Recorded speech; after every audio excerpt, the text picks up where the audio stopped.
সুখবরটা হলো আমরা প্রবাসীরা ফাইনালি এই নির্বাচনে ভোট দিতে পারছি। তার জন্য আমাদেরকে প্রথমে যেটি করতে হবে, আমরা আমাদের অ্যান্ড্রয়েডের প্লে স্টোর অথবা যদি কেউ অ্যাপল থাকে তাহলে অ্যাপ স্টোর থেকে আমাদের অ্যাপটি ডাউনলোড করে নিতে হবে। পোস্টাল ভোট বিডি নামে সার্চ দিলেই আমরা এই অ্যাপটি পাবো।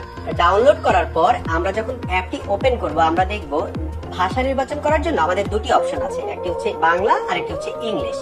আমরা আমাদের চয়েস অনুযায়ী সেটি নেয়ার পরেই আমাদেরকে কিছু ইনস্ট্রাকশন দেখাবে। এই ইনস্ট্রাকশন গুলো আমাদের পড়া খুবই জরুরি, কারণ আমরা জানবো যে আমাদের নেক্সট এনরোলমেন্ট প্রসেসে কি কি আমাদের লাগবে, নির্বাচন কমিশন আমাদের থেকে কি কি ইনফরমেশন নেবে।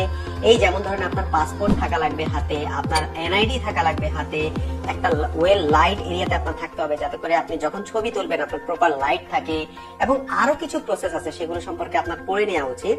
তারপর আপনি যখন নেক্সট বাটনে ক্লিক করবেন আপনি দেখবেন আপনার লোকেশন শেয়ারের জন্য একটা অপশন চাচ্ছে।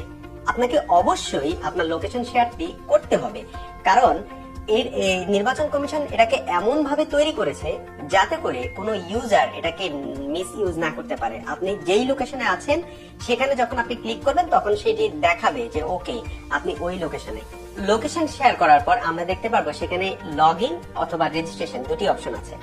আমাদের অবশ্যই রেজিস্ট্রেশন অপশনে ক্লিক করতে হবে, কারণ আমরা যখন একবার রেজিস্ট্রেশন করবো তারপরে লগ ইন করতে পারবো। রেজিস্ট্রেশন অপশনে ক্লিক করার পর আপনি দেখবেন অটোমেটিক্যালি আপনার যে লোকেশনে আপনি আছেন সেটি শো করছে। ফর এক্সাম্পল আমার যে স্ক্রিন রেকর্ড সেটি আমরা জাপান থেকে করেছি, তাই দেখেন সেখানে জাপান উঠছে।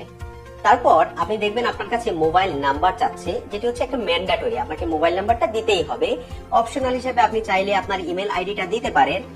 এই মোবাইল নাম্বার দেওয়ার পর আপনি যখন ক্লিক করবেন দেখবেন আপনার কাছে একটা ওটিপি পাঠাবে ওরা। এই ওটিপিটা যখন আপনি দিবেন, একটা ওয়ান টাইম পাসওয়ার্ড আপনার মেসেজের মাধ্যমে আসবে, সেটি যখন আপনি এখানে দিবেন, দেওয়ার পরেই আপনাকে তারা 10 মিনিট সময় দেবে আপনার যে অ্যাকাউন্টটা ক্রিয়েট করেছেন তার পাসওয়ার্ড চেঞ্জ করার জন্য, পাসওয়ার্ড সেট করার জন্য। পাসওয়ার্ড সেট করার জন্য আপনাকে মিনিমাম 8টা লেটার ব্যবহার করতে হবে। এই 8টার মধ্যে মিনিমাম একটা ক্যাপিটাল লেটার হতে হবে, মিনিমাম একটা স্মল লেটার হতে হবে, একটা মিনিমাম নাম্বার থাকতে হবে 1 2 3 0, যে কোনো একটা নাম্বার হতে পারে, এবং একটা মিনিমাম ক্যারেক্টার থাকতে হবে, যেমন অ্যাট হতে পারে সেটা, হ্যাশ হতে পারে সেটা, ব্যাকস্ল্যাশ হতে পারে, যে কোনো একটা ক্যারেক্টার ইউজ করতে হবে।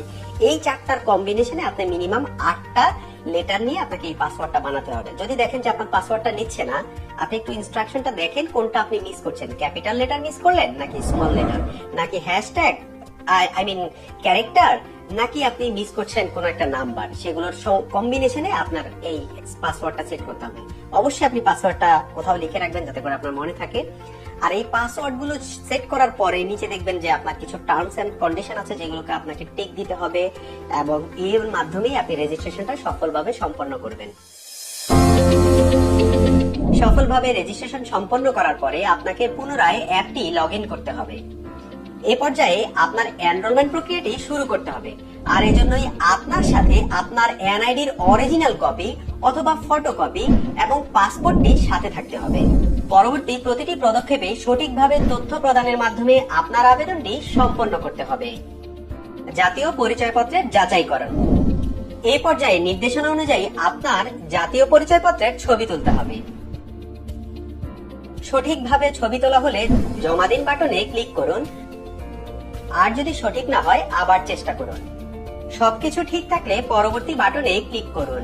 পাসপোর্টের তথ্য প্রদান। জাতীয় পরিচয়পত্রের যাচাই কার্য সফল হলে এ পর্যায়ে আপনাকে পাসপোর্টের তথ্য দিতে হবে। পাসপোর্টে বর্ণিত তথ্য যেমন সারনেম ও গিভেন নেম অনুযায়ী নাম লিখতে হবে, এবং এই নামটি আপনার খামে লেখা থাকবে, যা পোস্টম্যান আপনার পাসপোর্টের সাথে মিলিয়ে দেখতে পারে, তাই অবশ্যই সতর্কতার সাথে নাম লিখতে হবে। এছাড়াও পাসপোর্টের অন্যান্য তথ্য যেমন পাসপোর্ট নাম্বার, এক্সপায়ারি ডেট সঠিকভাবে পূরণ করতে হবে। এরপর বৈদেশিক ঠিকানা পেজে গিয়ে যেই ঠিকানায় পোস্টাল ব্যালট পেতে চান তা সঠিকভাবে লিখুন। আপনার সকল প্রক্রিয়া সফলভাবে শেষ হবার পর আপনার প্রদানকৃত সকল তথ্যের বৈধতা যাচাই করার জন্য আপনাকে কয়েকদিন অথবা কয়েক ঘন্টা অপেক্ষা করতে হবে। আপনার সকল তথ্য বৈধ প্রমাণিত হলে আপনার অ্যাপে সাকসেসফুল মেসেজ দেখানো হবে। এরপরে আপনাকে অপেক্ষা করতে হবে আপনার পোস্টাল ব্যালটটি আপনার হাতে আসার জন্য।